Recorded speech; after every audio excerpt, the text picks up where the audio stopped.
So, what's a better way to start off the New Year's than with a training arc? At least a mini one, and the first one of a few to come for Katekyo Hitman REBORN. And we're starting off the New Year's with chapter 87 and continue off from 86 from last year. I just had to throw that joke out there. I haven't seen you guys since last year with Katekyo. I know it sounds corny, but I just had to throw it out there for the sake of it, right? But nonetheless, from the last chapter that we read, 86, of course, Squallow is heading back to Italy with the fake Vongola half rings, and of course everyone is starting with their own home tutor slash trainer in order to prepare themselves to fight the Varga, who will arrive within 10 days or less to Japan to face off against those who have the real rings, aka Suna, because Dino had the real ones hiding from Squallow in exchange for the fake ones, and they have to train now in order to face off against them because if you remember, the Varia is an assassination group associated with the Vongola, but ever since Zanzis took over, they changed.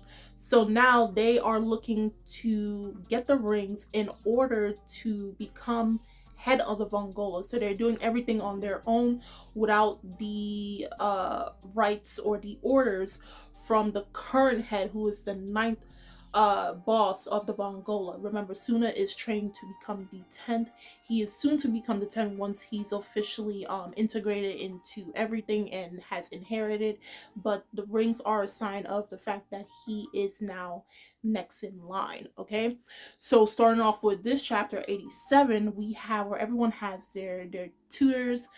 We have Suna obviously with Reborn, Ryohei with Colonello, Yamamoto with his father.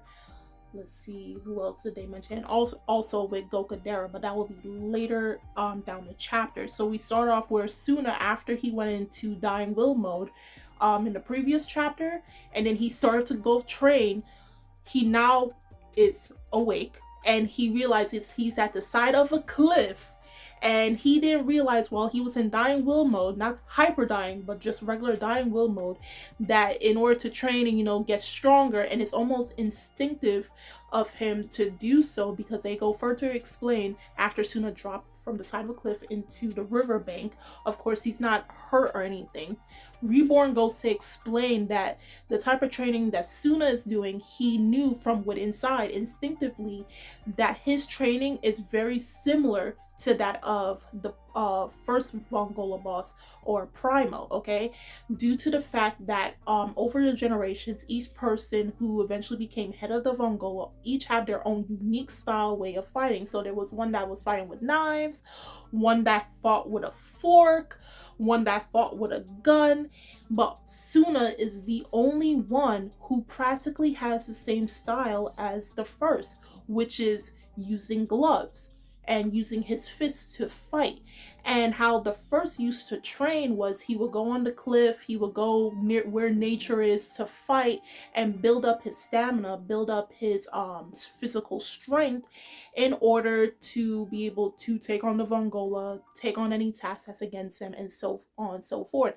And might I add, from Reborn, he stated that the Vongola first, or Primo, was the strongest out of all the other bosses within the entirety of the Mongola history. And if you look at the silhouette, it looks very similar to Suna. Okay? Not only that, if you guys forgot, way back in the daily life arc, within the first two chapters of, Suna meeting Reborn and everything, and Reborn was telling Suna, basically, Suna's the last line descent in terms of those who have shared the same blood with the first. Okay, he is basically the great grandson of Primo. Okay, so it, in a way, when you get into later arcs and you're like, this is like carbon board copy, like, from the gloves to the silhouette and everything. Like, Suna is a direct descendant. He's the only one that's like the closest to the original, okay?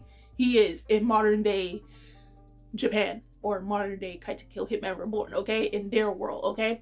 So while that's happening, of course, Suna obviously continuously, and I know a lot of people probably be like, yo, just take it and everything, and even when Reborn explains and all of that stuff, but remember, at the end of the day, it's very understandable that this is very frightening to Suna, because one, this is not the life he wants to live. He wants to live a normal life, right? He's a 14-year-old kid. What 14-year-old kid will willingly put themselves in danger or willingly have to sacrifice their youth to take on something that was meant to be for someone else, like an older adult who can take on this task? Not only just any task, but a task that's, one, illegal and extremely dangerous and can result in death of not only oneself, but also those that are around them and associate with them, right? No sane 14-year-old, unless they're grown up in a very messed up environment, and even then they still probably wouldn't even want that. So while he's training and everything, and he's taking rest and everything, we go on to see what Hibari and Dino, they're training or fighting on the rooftop. And of course we have Romario with Dino, because Dino can't really function well without his men. And so technically the whole point of training with Hibari is there's really no training, it's just straight up fighting. But if you take into consideration what's happening versus, I'll just explain a little bit for those who don't know, but you'll eventually see it. But in this fight, you know how Dino uses a whip and how flexible a whip is, versus Hibari, who's very stagnant in terms of always using tone fuzz, which can only reach so far in terms of getting closer to his opponent. So if you take that into consideration, I'm not gonna go too much into detail, but like in terms of like long distance and mid-range distance fighting, obviously that goes to Dino, and what he's trying to teach Hibari is basically, you need to be a little bit more flexible, okay? Point blank period, you need to be a little bit more flexible, like my whip, okay? Then we go into with Yamamoto and his father. Mind you, this is probably the second time or third time we've seen his dad, and ever since Yamamoto went to his father in the last chapter stating like, hey dad, I want to learn how to practice kendo, I want to know how to use the sword. And it comes almost easily to Yamamoto due to him already having the body that's trained to play baseball, but of course he doesn't know the little details and knickknacks that's needed for swordsmanship. And because of Yamamoto's personality, which is very laid back, very chill, very calm, okay, and kendo is not that. Like, yes, you must have a calm mind, obviously, but as we see in the shadows, for every person that's training, Hibari and Dino, Yamamoto and his father Ryohei and Colonello, and with Gokudera, Suna's dad is surveilling everything, and obviously he's surveilling Suna as well to see how each of these young boys are training to prepare themselves to fight the Varia. So going back to Yamamoto and his father, the one thing that Yamamoto is missing, despite the being calm and everything, tranquility of the rain, ring of rain that he got, he does not have the harshness of a swordsman, like the sternness, the willing to cut down one's enemy, being very serious. That's the one thing that Yamamoto lacks. With Hibari, it's obviously flexibility. He lacks that. Then we get into Colonello and Ryohei, where the whole point of training is for Ryohei to relax. Okay, and some people are like, why relax? But to just give you guys like to get a better understanding, whenever you go to work out, right? And it even goes back to like with Suna and Reborn, where he tells you need 3 minutes to relax and then you go back to training. That's what Ryohei needs to do. He is so constantly on edge and always trying to train to just basically exhaust his body to, I don't even know what to say. It's like he's constantly trying to exhaust his body by training, and he thinks that's enough to make him stronger. But even though his body is in its most prime state, like he is physically strong, but as they say in the last chapter, he is the weakest, and it's because he doesn't know how to relax. This guy is high strung on just extremeness and being loud and obnoxious and just in your face, and he doesn't know what it means to actually rest. So the whole point of Ryohei's training is he needs to learn how to rest his muscles. Okay, because for someone that is constantly training, constantly moving their body and don't take rest, that actually is very damaging to a person's muscles, basically to a person's body. So for Ryohei, who's constantly on the move, he needs to learn how to sometimes slow down. Okay, with all that power stacked up in his body, sometimes he needs to slow down, rest a little, and then he can unleash his power. Okay, so each training is to basically hone one's weakness. So again, go back to with Hibari, it's flexibility. With Yamamoto, it's sternness, harshness. It's like the opposite of what they are from everything we've seen up until now, like the opposite of their personality or their characteristics or their style of fighting. With Ryohei, is obviously being relaxed. And then we get to what you might call it, Gokudera. So we did have where Haru came to see how Suna is doing with his trainings. Like, she doesn't know all the nitty-gritty details, but she does know that Suna does need to train to get strong, because there are people that is coming and possibly about to attack him. And it's so refreshing to see that, like, every time something happens, you always see Haru there just to make sure that, you know, Suna is okay. So she is one of the best girls in Reborn. So she's going there, and she's also telling Reborn and Suna that Gokudera is just by himself getting injured. Remember, he went to Dr. Shamal, the only person who knows Gokudera best other than, you can say, possibly Reborn. And they have a history with each other. But of course, Dr. Shamal wants nothing with the male species. He's all about girls and women, the female population. So when Gokudera goes to him to get some help, he's like, no, don't ever come back to me with this foolishness ever again. I don't want to hear it. Go home. So Gokudera is recklessly hurting himself. He's not being guided. And obviously, Suna's dad, Imutsu, is also surveillancing that. And he's like, you know, Dr. Shamal is not willing to help Gokudera whatsoever. So Gokudera, you know, with him and Dynamite and everything, he's using that, and he's getting flung into trees and everything. He's getting battered and bruised, obviously because Dr. Shamal is not willing to help him. Now, if Gokudera was a girl, then you know that you know how that's going to happen. But for the fact that Gokudera is a boy, he's a male, okay, male gendered, Dr. Shamal is not going to go out of his way. He's not even willing to look in Gokudera's direction. And he's technically the only person, literally in this entire show, who's able to train Gokudera in the way that he needs to prepare himself. So Gokudera is just literally on his own. And, you know, without proper guidance, he's just injuring himself more and hurting himself more. And not only that, it's very dangerous to the environment because fire, Dynamite, fire in a forest, he's not that far from Suna, okay? And then by the end of the chapter, you see this huge explosion happen.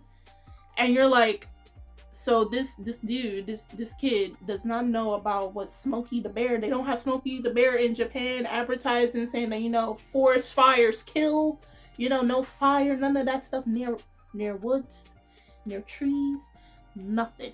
Okay, so we don't know what's going to happen to Gokudera. Is Dr. Shamal actually going to help train Gokudera? Because quite literally, I can see, as so far in the manga, there is no one, probably Reborn, but of course Reborn is with Suna. He is meant to train Suna from the ground up to become the next boss.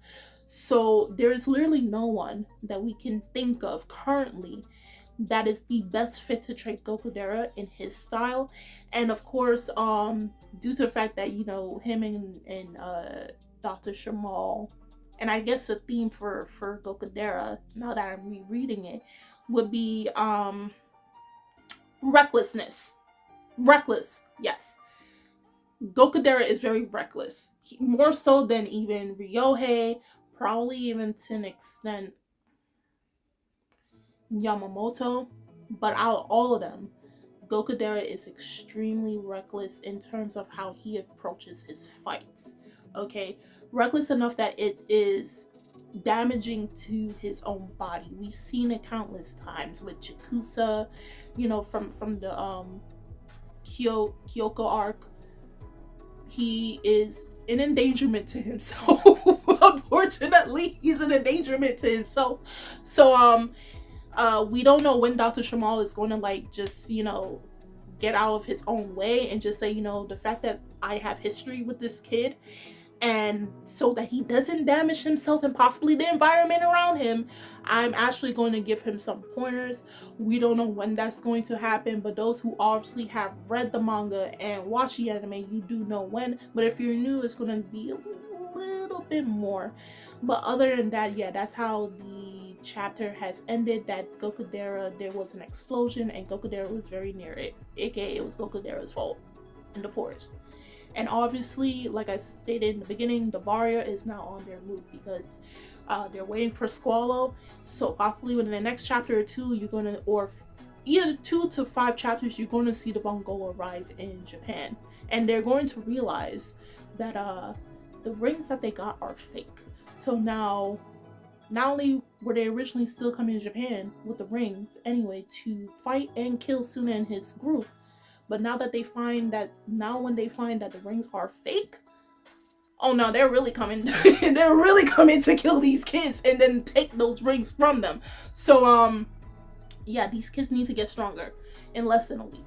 So guys, do tell me in the comment section below on how you felt about chapter 87 of Katekyo Hitman Reborn. What were some things you were able to take away from it? What were some of the other themes that you able to pinpoint certain aspects of these training about these characters that I didn't mention, but you realized that I probably never said again. I never mentioned it. And what will you take away from this? And what do you think is going to happen in the next chapter, especially with Gokudera and him not having practically someone to train him currently right now in this very crucial moment? The links are in the description box, guys, and as always, leave your comments down below. I would love to read them. And I'm Kimmy Chan at Anime Legends, and I will see you guys later. Bye!